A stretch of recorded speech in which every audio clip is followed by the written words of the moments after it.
What's going on, guys? It's the Honda Baron here. Today's video I want to talk about the new speed limit change here in Ontario. So before today, or I think it changed yesterday, the speed limit on all the 400 series was 100 kilometers an hour. It just changed on 3 highways, one out in near Ottawa and 2 here. I believe the one between Hamilton and St. Catharines and another one out in London or Brantford area out there, maybe towards Windsor. It just changed to 110. It's a pilot project, and I think the province is going to consider changing the limit on a few more highways if everything goes well. And that's what I want to talk about today. Talk about my opinion on the new highway change, on the new highway speed limit change, whether or not I think it's a good idea, and some of the benefits and drawbacks to having the limit change to 110 kilometers an hour here in Ontario. I know in some provinces the limit is already 110. I think it might be higher in some places. And I know in the States you have 80 miles per hour in some places, which is 120 kilometers. The 110 is about 60 would be 100 kilometers an hour, and then 65 I think would be about 110 kilometers an hour. So that's the change you're looking at. Anyways, that's what I'm talking about today, so we're going to hop on the bike and get out of here. And I hope the camera doesn't quit on me again, because I would be really annoyed.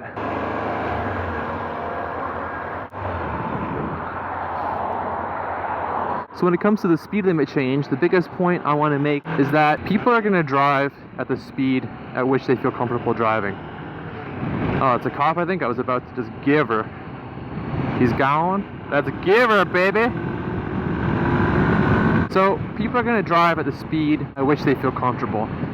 Even at 110, you're always going to have people driving below the speed limit at 100, at 90, and you're always going to have people driving significantly above the speed limit. Now, is this change going to make people drive at higher speeds because, now they have an extra 10 kilometer an hour buffer? Yeah, I think some people are going to, maybe take a little bit of a higher risk when it comes to how fast they're going on the highway.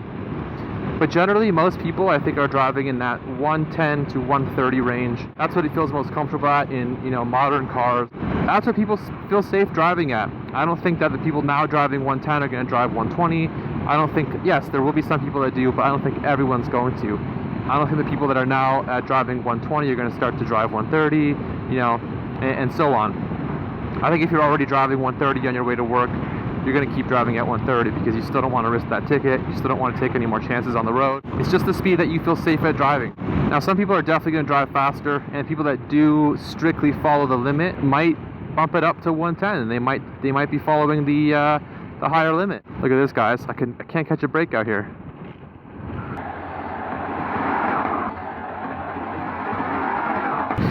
So people are going to drive at the speed that they feel comfortable with driving, that they feel safe at driving.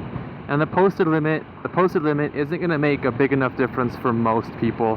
Yes, you're going to have people that take advantage of it, maybe drive a bit faster. Yes, there are going to be some people that maybe up their speed from 110 to 100, from 100 to 110. But generally, people are going to just drive at the speeds they've always been driving, and that can be seen on any of the 400 series highways. If the limit's at 100 right now, you'll have plenty of people driving 120, plenty of people driving 150. There's a wide spectrum of what people feel safe with when it comes to highway speeds, and these people are going to keep driving that speed with a small impact on people that are affected by the change. And now, personally, I think for the most part, the change is a good idea. Like I said, people can drive at whatever speeds they really want, whatever speeds they feel comfortable at. Jesus.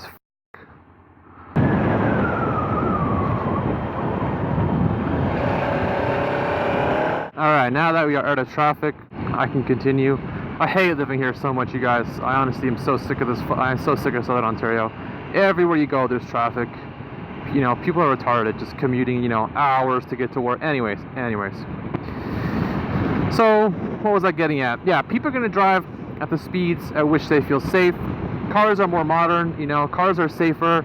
Cars can withstand higher speed impacts. Cars can drive more fuel, cars are going to be riding more fuel efficiently at the higher speeds for the most part. And I think the government realized that, people are driving faster, and it was time to make the change. It was time to upgrade the speed limit. There are a few benefits. I think, it is going to be matching, the modern vehicle technology, and it is, better suited to the speeds people are going. But I also think there are a few drawbacks to the higher speed limit, especially here in Southern Ontario, that need to be discussed.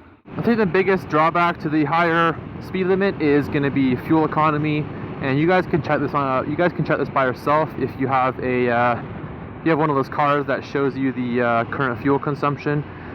Just look at the fuel consumption when you are driving even 10 kilometers per hour faster, and you will definitely notice a difference in how much fuel you're using.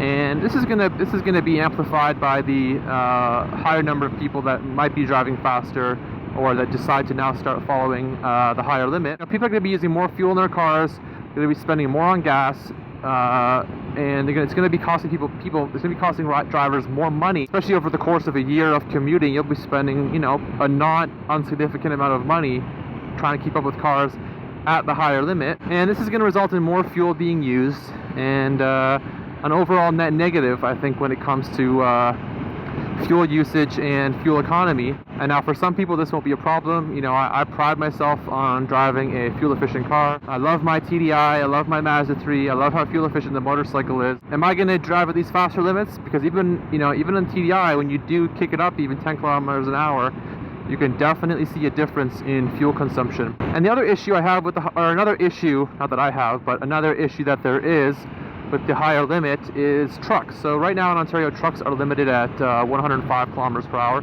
That's not going to change. No, it's definitely not going to change. I work in the industry, and they're not going to let trucks go any faster than they already are. And that's going to cause problems on these highways, on these straightaways, when trucks need to pass, and they're going to pass each other.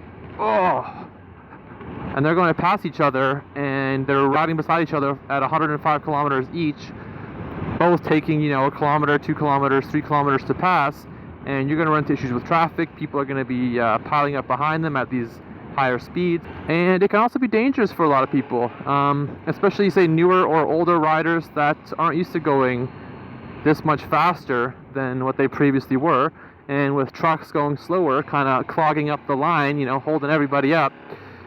People are going to run into some issues out there trying to get around trucks, or having trucks go for the pass and, you know, cutting them off accidentally, or whatever it is. And that's another thing to consider, right? So speaking of that, with trucks when you're coming up on a truck at, you know, a significantly faster speed, another thing to consider is your reaction time. So the faster you go as a human being, the faster you're going, the less reaction time you have. You know, let's say a deer jumps out in front of me right now. I've got to see the deer, right? I've got to process there's the deer in front of me, and then I have to decide what I'm going to do. Am I going to brake? Am I going to swerve? Or I'm just going to plow right into it because I don't want to hit a fence? You know, that's taking like 2-3 seconds of reaction time, which at a slower speed is a bit more manageable than at a faster speed, where you've got 1 second to react, but it's going to take you 3 seconds to react. So you're going to have a real bad day if that's the case. And again, at these higher speeds, people are going to have less time to react to something that's going on ahead of them. And you guys, you know how people ride, you know how people drive, you know, people are tailgating, no one's paying attention. And, you know, that's their problem. But especially when they're going at these higher speeds, they're going to run into some problems with their reaction time. And it could lead to more accidents. I know in Paris, they had, I think it was even like 80, or no, they had the secondary roads as 90 in France. They had the secondary roads as 90 kilometers per hour, and just reducing it back down to 80, or reducing it to 80, saved hundreds of lives every year. It ended up saving the government money, not having to deal with the accidents, not having to deal with repairs on the road because of accidents and everything related to the accident or crashes. So having the lower limit on the secondary roads helped the government in France. Now it's not comparable because they're doing it on the main roads here. But it gives you a better idea, like with less reaction time, with the way that drivers are distracted today, there's bound to be more accidents. And I would actually, like in a year or whenever like the report comes out, to take a look at, you know, what their findings were in regards to the accidents, whether people are texting and not paying attention, or, you know, just the more deaths from the higher speeds. I would definitely have to check that out. And as for my personal beliefs, I'm actually not sure whether or not it should be changed. Again, I'd like to see the results. I'd like to see how things turn out. It's hard for me to really form an opinion on here. I've driven in Europe. I've driven in, you know, almost every, you know, all across Western, Central, and Eastern Europe, and it's a different skill level of riding out there, right? People have different levels of skill when it comes to driving in Europe. You know, it's harder to get your license. People are paying more attention on the roads. Like, you drive in Europe, yeah, there's no speed limit on the Autobahn, but the majority of people aren't going 200 or 300 kilometers, guys. Everybody, like I said, is going at the speed at which they feel comfortable at, which is again like between 110 and 130. And what you have in Europe that you don't have here is the left lane is always empty. The middle lane is empty unless there's traffic. Everybody sticks to the furthest right lane, or if you're in the UK, the furthest left lane, unless they need to pass. You know, people are paying attention there. They're more skilled drivers, I think, than what we have here in North America, where, you know, there's a lot of distracted driving, and it really is too easy to get your driver's license. It's not as much of the case over there. Yes, they have distracted drivers. Yes, you know, people text and drive. You know, there's bad drivers everywhere. I think we have worse drivers here in North America than a lot of other places, you know. And I think that's also due in fact to how rigid the laws are here, how rigid everything is. And but I'll save that for another video. But in places that do have the higher limits, it's a different caliber of driver, I think. And overall, you know, my opinion, I guess, is that I don't think there's going to be too much of a difference, you know. It all boils down to people driving at the speed in which they feel comfortable. You know, people aren't going to take any unnecessary risks. People aren't going to just start driving so much faster, you know, all because of limit change. You know, if you were going the limit before, you'll be going the limit now. If you're going 110 before, you'll probably be going 110 now. If you're going 140, you're going to be going 140 now. I think that's just how things are going to end up. And I gotta wait to see the report after the pilot project is over, but I don't really think there's going to be too much of a difference.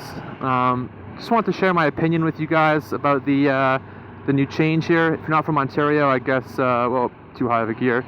If you're not from Ontario, you know, I guess it's not going to really impact you that much, but here in Ontario, it's a big change for the highway system. And yeah, I just wanted to share my thoughts. You guys know what I think. As always, let me know what you think down in the comments below. Like, how much do you have to slow down for?